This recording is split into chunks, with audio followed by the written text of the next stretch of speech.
वो कहते हैं कि जब न्याय की देवी की आंखों पे काली पट्टी बंध जाए तो व्यक्ति क्या करता है, कभी कभी आत्मघाती निर्णय ले लेता है। तो अभी 2 दिन पहले की घटना है, 10 तारीख को भारत के सुप्रीम कोर्ट में एक प्रबल प्रताप नाम का एक व्यक्ति था, एक याचिकाकर्ता था। वह आता है और वहां पर जो जजों की बेंच बैठी हुई थी, एक थे उसमें के बी विश्वनाथन और एक थे आलोक अराघे। उनके सामने वह क्या करता है, गाली गलौज देता है और अभद्रता का व्यवहार करता है। यहां तक कि जो चीफ जस्टिस ऑफ इंडिया थे उनको भी उसके द्वारा गाली दी जाती है।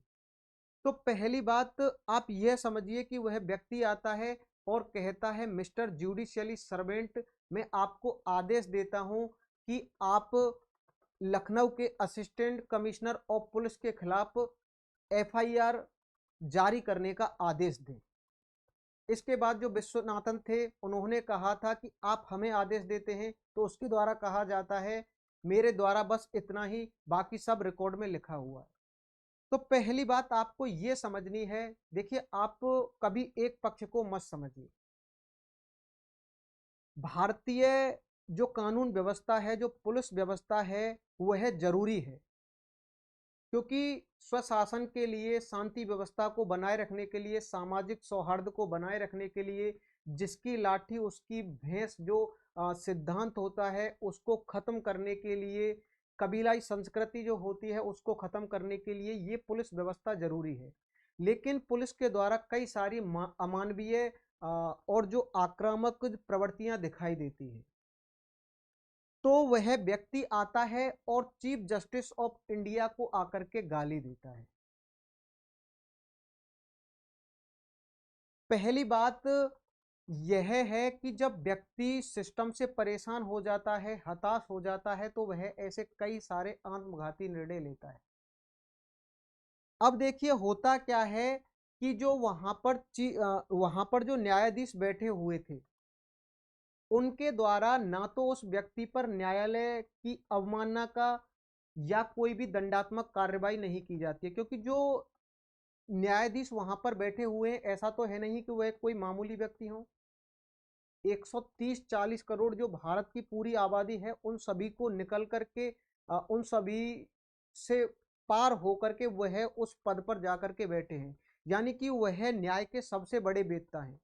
तो आप यह समझ सकते हैं कि कभी कभी क्या होता है कि जो व्यक्ति होता है वह गलत नहीं होता है, बस परिस्थिति गलत होती है। क्योंकि अगर वह इंसान अगर गलत होता तो न्यायालय की अवमानना का केस लगा करके उस व्यक्ति को जेल भेजा जा सकता था, क्योंकि वह सिस्टम से हो सकता है कि वह परेशान हो गया हो पूरी तरीके से। और आप देखिए भारत में लाखों करोड़ों ऐसे मामले हैं जो अब भी हाई कोर्ट, सुप्रीम कोर्ट में लंबित हैं। और आपको पता है किसी ने कहा है कि अगर किसी को देर से न्याय मिल रहा है तो वह भी क्या है, अन्याय के बराबर होता है। तो आज भी पुलिस प्रशासन के द्वारा कई सारी अमानवीय और आक्रामकता वाली प्रवृत्तियां देखने को मिलती हैं। ऐसा नहीं है कि पुलिस प्रशासन को खत्म किया जाए या किसी को भी प्रशासन को व्यवस्था को खत्म किया जाए, क्योंकि जो स्वशासन है उसके लिए जरूरी है, जो सामाजिक सौहार्द है उसके लिए जरूरी है, भ्रष्टाचार को कम करने के लिए जरूरी है, क्राइम को कम करने के लिए जरूरी है। लेकिन पुलिस जो प्रणाली है और जो शासन प्रणाली है उसमें आज भी कई सारे सुधारों की जरूरत है। अब ऐसा नहीं है कि देखिए जो प्रबल प्रताप नाम का व्यक्ति था वह जाता है और वहां पर जाकर के गाली गलौज करे या वहां पर जाकर के विधवा विलाप करे, उससे न्याय नहीं मिलेगा। क्योंकि न्याय चलता है तथ्यों पे, सबूतों पे, तर्कों पे। ऐसे तो हर कोई व्यक्ति आएगा और जाकर के सुप्रीम कोर्ट में जाकर के क्या कर सकता है, इसी प्रकार की भाषा का प्रयोग कर सकता है और इसी प्रकार से गाली गलौज कर सकता है। लेकिन देखिए जो वास्तविकता है, सबसे पहली बात, अगर वह व्यक्ति सही था तो उसके लिए कोई जांच कमेटी गठित की जानी चाहिए कि वास्तव में जो असिस्टेंट कमिश्नर ऑफ लखनऊ जो थे उनके खिलाफ जो एफआईआर वाली बात कही थी वो वास्तविकता में सही थी या गलत थी। दूसरी बात, आज के अगर हम वर्तमान समय की बात करके चलें तो वर्तमान समय में जो पुलिस महकमा है उसमें भी सुधार की जरूरत है। हर जिले में क्या होना चाहिए, एक स्वतंत्र और निष्पक्ष जांच प्राधिकरण होने चाहिए, जिससे जो पुलिस वाले हैं या अन्य जो विभाग के लोग हैं जो क्या करते हैं, बदसलूकी करते हैं, अमानवीय व्यवहार करते हैं,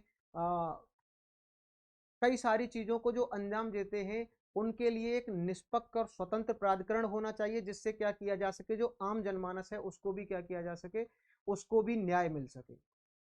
दूसरी बात आप देखिए, भारत में न्याय प्रणाली की अगर बात करके चलें तो जो कोर्ट हैं, जैसे कि जिला कोर्ट हैं, उनमें क्या होना चाहिए, एक निशुल्क सहायता केंद्र होनी चाहिए, जिससे कि कोई आम व्यक्ति जाए और जाकर के क्या करे, वहां पर निशुल्क कानूनी सहायता प्राप्त कर सके।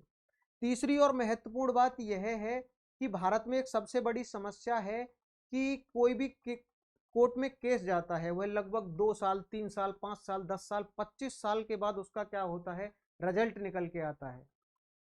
इसके लिए भी एक निश्चित समयांतराल होना चाहिए कि यह दीवानी का है या फौजदारी का है, उसके लिए क्या होनी चाहिए, एक निश्चित समय सीमा होनी चाहिए कि इतने समय के भीतर इस फैसले की क्या की जाएगी, जो भी उसका निष्कर्ष है वह निकल कर आएगा। तो उसके लिए एक निश्चित समय सीमा होनी चाहिए।